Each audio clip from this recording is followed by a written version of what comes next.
मार्कंडे काटजू आंचल हमेशा मुझे कहती रही कि उन्हें खबरों में बने रहना बहुत अच्छी तरह आता है, इसीलिए वो हर तरह की खबर में आपको हमेशा मिल जाएंगे। हमारे साथ दो और खास मेहमान जुड़े हैं, प्रिंस लेनिन जो कि एडवोकेट है, लखनऊ स्टूडियो से जुड़े हुए हैं, और जस्टिस राजेंद्र प्रसाद एक्स जज हैं हाईकोर्ट पटना के, वो भी हमारे साथ जुड़े हुए हैं, जस्टिस राजेंद्र प्रसाद।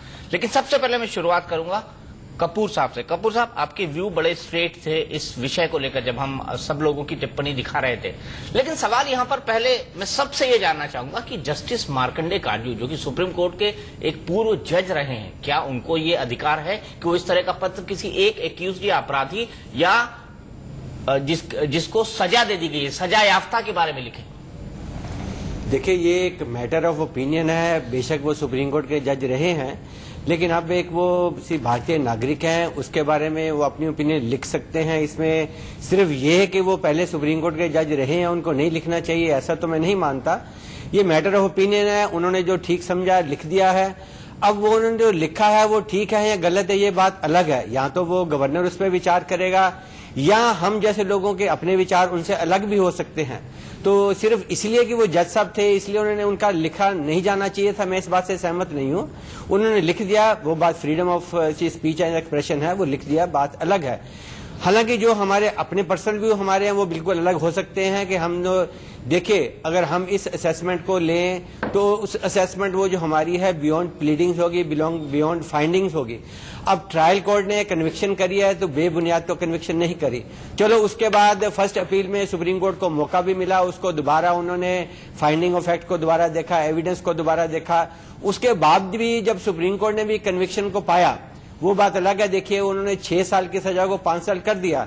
इसका माना ये हुआ कि ऑनरेबल सुप्रीम कोर्ट ने भी काफी शायद गुंजाइश देखी होगी कि अगर किसी तरीके से एक्विटल हो सकती हो, लेकिन एविडेंस ऐसा नहीं था जिससे एक्विटल होनी चाहिए थी। इसलिए 5 साल की जो सजा हुई है मेरे हिसाब से बिल्कुल वाजिब है। और अगर हम उसको इस एंगल से देखें, क्या सरकार को उसको कम्यूट कर देना चाहिए या गवर्नर को या राष्ट्रपति को उसको पार्डन कर देना चाहिए, तो मेरे हिसाब से it will be bad president. ऐसा नहीं करना चाहिए मियरली क्योंकि कोई सेलिब्रिटी है। Rule of law should be applicable to all, चाहे वो किसी भी सेलिब्रिटी का कैटेगरी का है या आम नागरिक है। केवल क्योंकि आप किसी ऐसे परिवार से संबंध रखते हो कि जो किसी पर्टिकुलर पार्टी से या पर्टिकुलर सोशल सर्विस से जुड़ा हो, उसका मायना ये नहीं कि आपकी औलाद को उसका बेनिफिट दिया जाए। अगर उन्होंने अपराध किया है तो उनको पनिशमेंट मिलनी चाहिए, चाहे वो किसी भी कैटेगरी का हो। Rule of law should B supreme. फुल्का साहब, क्या आपसे सवाल मेरा पहला है, हम संजय दत्त की बहस पे आएंगे, क्या आपके मत में आपने कोई ऐसा उदाहरण देखा है जैसे जस्टिस काटजू ने पेश किया कि सुप्रीम कोर्ट के जज संवैधानिक पद पे पहुंचते हैं, हमेशा विवादों में रहते हैं, वो एक पत्र लिखे एक सजायाफ्ता मुजरिम को क्षमा देने के संदर्भ में? देखिए, पहली बात तो ये जो गवर्नर को और जब प्रेसिडेंट को जो पिटीशन जाती है पार्डन के लिए, जिसको मर्सी पिटीशन बोलते हैं, वो कोई भी फाइल कर सकता है। जो अपील कोर्ट में करनी होती है वो जो मुलजिम है खुद उसने करनी होती है, मगर ये पिटीशन कोई भी फाइल कर सकता है और उसको फाइल करने और गवर्नर को और प्रेसिडेंट को उसको एंटरटेन करना पड़ेगा और उसके ऊपर फैसला लेना पड़ेगा। सर, एक क्लैरिफिकेशन, यानी जो जस्टिस काटजू ने लिखा है वो एक पिटीशन है और जस्टिस काटजू इस देश के नागरिक होने के तौर पर ये उनको लिखने का हक है और उसको एज ए पिटीशन ट्रीट किया जाएगा और मतलब जस्टिस काटजू का ये पत्र एक कानूनी पिटीशन है संजय दत्त की माफी के लिए। बिल्कुल, उसको क्योंकि जब भी पार्डन के लिए कोई भी लेटर प्रेसिडेंट को जहां गवर्नर को जाती है तो उसको एज ए वो मर्सी पिटीशन ट्रीट करके उसको पिटीशन ट्रीट किया जाता है पार्डन के लिए, और उसके बाद उसके ऊपर प्रक्रिया शुरू होती है। जो पहली चिट्ठी चली गई उसको ट्रीट करके बाकी जो आएंगे उसके साथ लगेंगी। ये जरूरी नहीं कि संजय दत्त खुद मूव करे। अब देखो, तरीके दो हैं, एक तो है गवर्नर को लिखना, जो गवर्नर को के पास पावर है पार्डन करने की। दूसरा तरीका है गवर्नमेंट के पास अप्लाई करना, सेक्शन 432 है क्रिमिनल प्रोसीजर कोड का। मगर अगर गवर्नमेंट के पास अप्लाई करना है वो मुलजिम को खुद करना पड़ेगा और उससे पहले उसको सरेंडर करना पड़ेगा।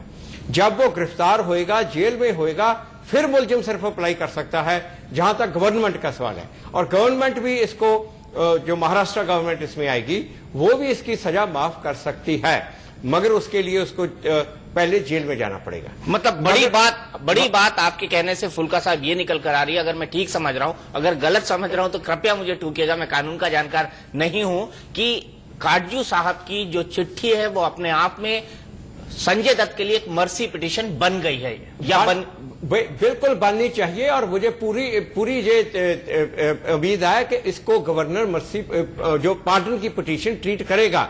और जो गवर्नर की पावर है उसके लिए मुलजिम को जेल होना जरूरी नहीं है, उसके लिए मुलजिम को जेल होना जरूरी नहीं है। गवर्नर की वो अगर स्टेट गवर्नमेंट ने अपनी पावर एक्सरसाइज करनी है तभी उसको मुलजिम को पहले सरेंडर करना पड़ेगा, जेल जाना पड़ेगा। मगर गवर्नर के ऊपर ये बाइंडिंग नहीं है। वो सीआरपीसी का जो 432 है वो आर्टिकल 161 जिसमें गवर्नर एक्ट करता है वो कोई रिस्ट्रिक्शन नहीं है। तो इसलिए गवर्नर अपना इंडिपेंडेंटली फैसला ले सकता है, कानून ये कहता है।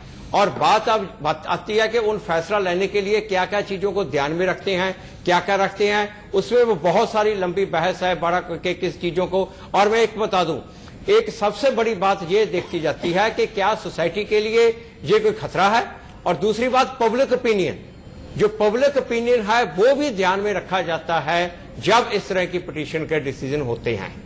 बिल्कुल, आपने बहुत महत्वपूर्ण बात कही, उस पर आगे बढ़ूंगा। लेकिन मैं गीता लूथरा जी की भी राय यहां से जानना चाहूंगा। गीता लूथरा जी, क्या जस्टिस काटजू ने इस तरह का पत्र लिखकर एक सही प्रेसिडेंट स्थापित किया है? देखिए, मेरा ये व्यू है कि जैसे बाकी लोगों ने कहा कि वो भी एक आम नागरिक हैं, वो सुप्रीम कोर्ट जज जरूर थे और आज भी वो एक पब्लिक ऑफिस होल्ड करते हैं, प्रेस कमीशन का पर प्रेस काउंसिल का, पर उनको एज अ नागरिक मुझे लगता है हक है, क्योंकि उनका प्रेस काउंसिल का एक पद है तो कुछ संकोच हो सकता है कि उनको ये चिट्ठी लिखनी चाहिए थी कि नहीं, क्योंकि वो एक पब्लिक ऑफिस होल्ड कर रहे हैं। उसके बावजूद अगर उस बात को हम छोड़ दें तो उनके पास हक है और उन्होंने इस हक को एक्सरसाइज किया है। मुझे लगता है ये पहली चिट्ठी है या पहली पिटीशन है, और मुझे लगता है कि गवर्नर के पास हजारों लाखों ऐसी चिट्ठियां आएंगी जो पब्लिक ओपिनियन बन रहा है।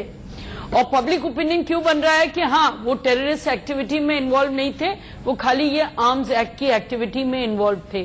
पर ये आर्म्स एक्ट की एक्टिविटी के लिए ही उनको पनिशमेंट दी गई है, उनको टेररिस्ट एक्टिविटी की नहीं दी गई। सो ये आर्ग्यूमेंट तो मुझे लगता है फलेशियस है, क्योंकि जो 5 साल की जो सजा है वो इनको आर्म्स एक्ट की पनिशमेंट या ऑफेंस के लिए दी गई है। और टाटा में उनको छोड़ा गया है। हाँ, टाटा में स्पेसिफिकली जजमेंट में छोड़ा गया। पर अगर 5, तो हम इसकी तुलना नहीं कर सकते कि क्योंकि उनकी 5 साल की पनिशमेंट है और क्योंकि उनकी टाटा की नहीं है इसलिए उनको पार्डन देना चाहिए।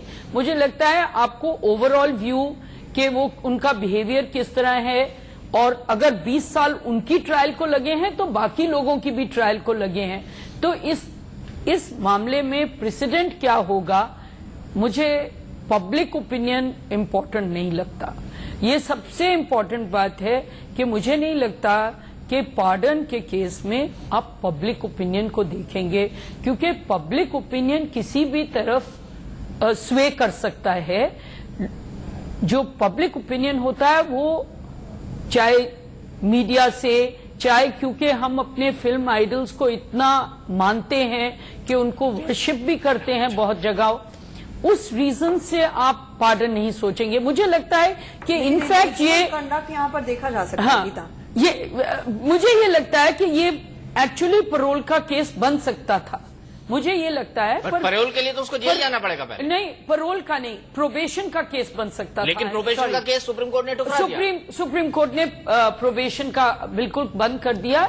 अब प्रेसिडेंट ये क्या सेट करेगा, इसको गवर्नर को सोचना पड़ेगा इस केस में, चाहे उनका बिहेवियर मॉडल बिहेवियर रहा हो, क्योंकि आप ये तुलना नहीं करेंगे कि बाकी जो अक्यूज्ड हैं उनका बिहेवियर कैसा रहा है, क्योंकि ये तो बाहर रहे हैं, वो अंदर रहे हैं, तो उनका बिहेवियर जेल में कोई देखेगा या नहीं देखेगा।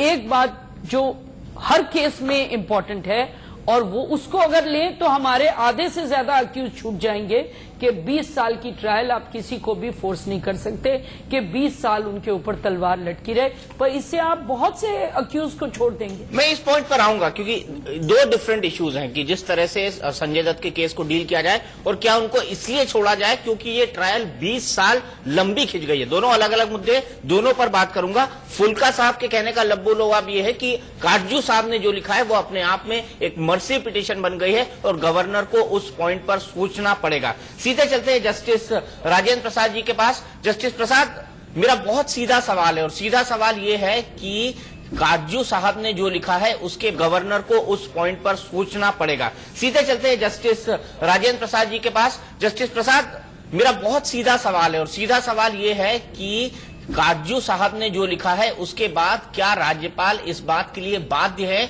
कि वो इससे मर्सी पिटीशन के तौर पर इस पर विचार करें? देखिए, आर्टिकल 161 में गवर्नर को ये पावर है टू कंसीडर पार्डन एक्सेट्रा। तो अब सवाल उठता है कि देखना होगा कि जो एक्यूज्ड है उसी को ऐसा एप्लीकेशन देना चाहिए। एनीवे, अगर कोई एक नागरिक दे देता है, it all depends upon the governor. वो governor ministry of states, home ministry और लॉ मिनिस्ट्री से ओपिनियन मांगा जाता है। तो मैं बिल्कुल संक्षेप में कहूंगा कि ये सारी चीजों को आप कानून पर छोड़ दें। Law is there, law has taken its course and law will take its course.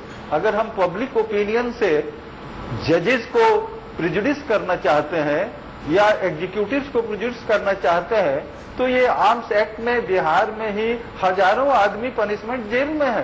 क्यों नहीं उनके लिए ये बातें हुई? What is happening then? जब कोर्ट ने, जब न्यायपालिका ने, जब लोअर कोर्ट से लेकर सुप्रीम कोर्ट तक एक अपराधी को अपराधी साबित करता हुआ जजमेंट दे दिया है, तो उसके बाद let the court to decide it. अब सवाल उठता है, हमारे देश में कानून है, हम प्रजातंत्र में हैं, क्या we are not equal before law? क्या डोम टिक हरि राम श्याम मोहन जो गरीब आदमी है, जो दलित है, महादलित है, क्या कहिएगा? उसको जेल में ठूस दीजिए, उसके लिए कोई नहीं आता है। लेकिन एक व्यक्ति के लिए अगर कुछ लोग आ जाते हैं, तो आई डोंट थिंक कि law will leave it's on course. तो काटजू जी या आप भी दे सकते हैं, वो ऑल डिपेंड करता है लीगल प्रोविजंस पर।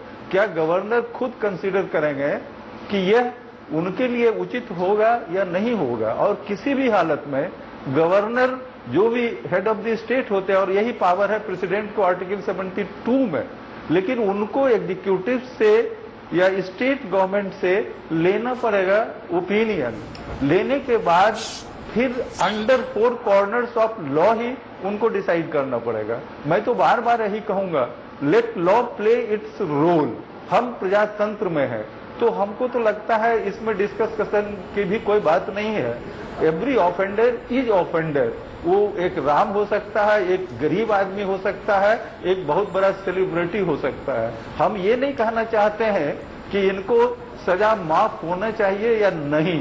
ये कानून पर छोड़ दीजिए, ये न्यायपालिका पर छोड़ दीजिए, ये कार्यपालिका पर छोड़ दीजिए। इफ एट ऑल अगर सिंपैथी से आप कानून को माने अफेक्ट करना चाहते हैं, प्रभावित करना चाहते हैं, या न्यायपालिका के जजमेंट को प्रिजुडिस करना चाहते हैं, तो निश्चित रूप से हमारी समझ से, being I have decided so many cases, I have more than 30 years of experience of this judiciary, उसमें ऐसी बात नहीं होती है। अपराधी जो है, ऑफेंडर जो है, चाहे वो प्रेसिडेंट ऑफ इंडिया अपने काल में, चेयर को इम्यूनिटी है, व्यक्ति को इम्यूनिटी नहीं होता है। जस्टिस काटजू भी ने जो बोला, तो जजेज speak through its judgments and order.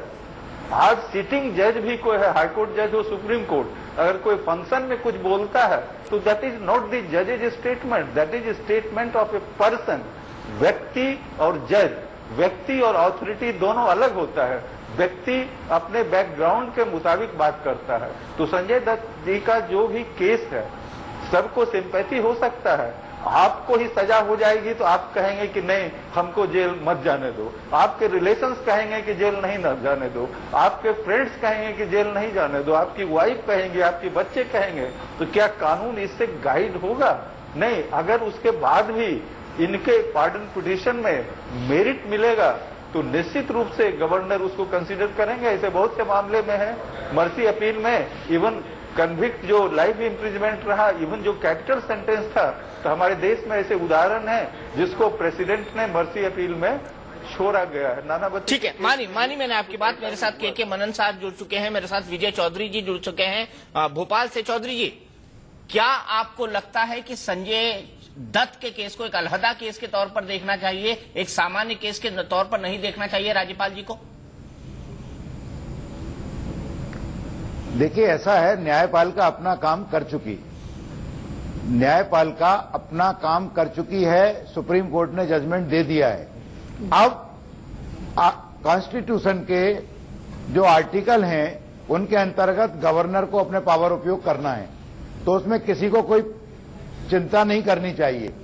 Governor के पावर जो होते हैं वो एक एग्जीक्यूटिव की तरह उपयोग होते हैं और उसमें देश के लोग मांग कर सकते हैं कि संजय दत्त को किस तरह की सजा मिलना चाहिए। लोग सुप्रीम कोर्ट से जोड़ के देख रहे हैं गवर्नर के पावर को, ये देख के मुझे तरस आता है। सुप्रीम कोर्ट ने अपना काम कर दिया। इस देश की प्रणाली जो है वो रिफॉर्मेटिव प्रणाली है। संजय दत्त का आचरण देखा जाएगा, उनके परिवार का स्टेटस देखा जाएगा, उनके बच्चे की क्या उम्र है वो देखी जाएगी, उनकी लायबिलिटी क्या है देखा जाएगा। प्रोफेशन का सब यही तो मतलब होता है। कौन ये डिबेट जो मैं सुन रहा हूं उसमें यह है कि साहब सुप्रीम कोर्ट ने जजमेंट कर दिया, कोई कुछ ना करे, तो फिर आर्टिकल निकाल दीजिए आप कॉन्स्टिट्यूशन में 161, फिर जरूरत क्या आर्टिकल रखने की? बिल्कुल एग्री करा आपके बात से विजय चौधरी जी, बिल्कुल एग्री करता हूं कि फिर उस आर्टिकल की जरूरत क्या। चलिए, बहुत बहुत शुक्रिया आप तमाम लोगों का। तो जो राय निकलकर सामने आ रही है वो ये है, मेजॉरिटी राय में, माइनॉरिटी राय इसको नहीं कहूंगा, मेजॉरिटी राय ये है, ये एकमत राय भी नहीं है, कि संजय दत्त के पास जो सबसे बेहतर रास्ता होगा वो ये होगा कि वो राज्यपाल के पास जाए, क्योंकि पुनर्विचार याचिका से या क्यूरेटिव पिटीशन से किसी भी तरह का कोई तात्कालिक फायदा उनको नहीं होने वाला है, जिसकी